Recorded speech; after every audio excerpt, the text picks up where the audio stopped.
Si vous devez de connaître une marque ou une entreprise, il s'agit bien de Google. Et pourtant, vous ne connaissez ni l'ordre des couleurs de leur logo, ni leur histoire. Pourquoi? Car le but premier de Google n'est pas de vous faire connaître leur histoire, mais bien de vous renseigner sur la question que vous vous posez depuis des centaines de secondes. Vous utilisez le moteur de recherche Google, ou tout simplement Google Chrome, plusieurs dizaines de fois par jour, pour chercher un restaurant, une information, ou tout simplement pour regarder vos mails. Google fait de nos jours partie des plus grands et dispose d'un chiffre d'affaires de plus de 190 milliards de dollars par an. Alors, comment et pourquoi Google fait-il partie des sociétés les plus influentes de notre monde?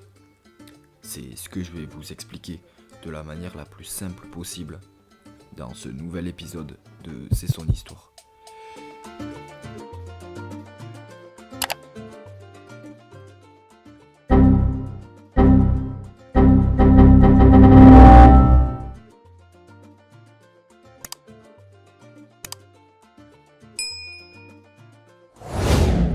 En 1995, Sergey Brin et Larry Page se rencontrent à l'université de Stanford, alors qu'ils ne sont encore que deux étudiants.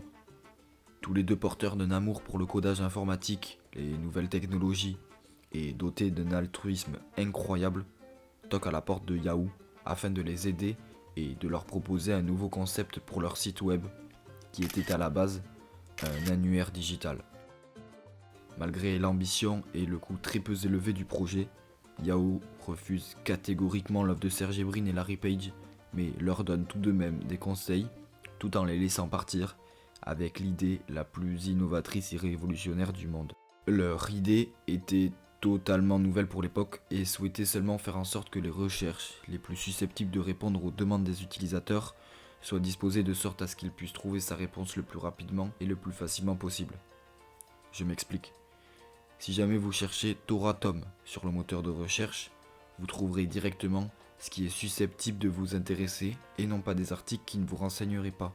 Leur objectif est simple, il n'est pas fait pour vous garder des heures et des heures sur le même site, mais seulement que vous soyez satisfait de la rapidité de la recherche de Google. Ils arrivent tout de même en 1998, grâce à leur persévérance, à obtenir un budget de 100 000 dollars pour créer leur premier prototype de ce qui deviendra plus tard le site le plus fréquenté au monde.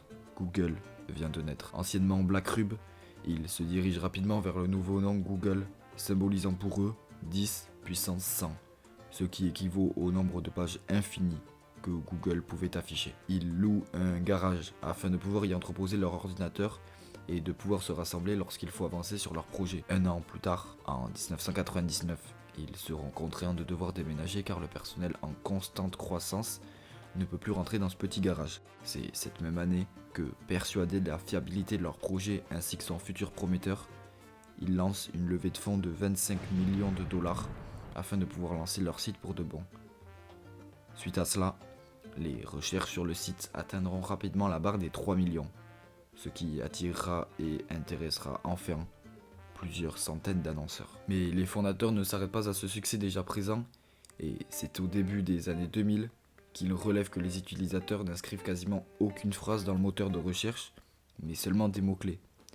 Ils en prennent parti et vendent alors les mots-clés les plus recherchés aux sites voulant apparaître en premier lors d'une recherche.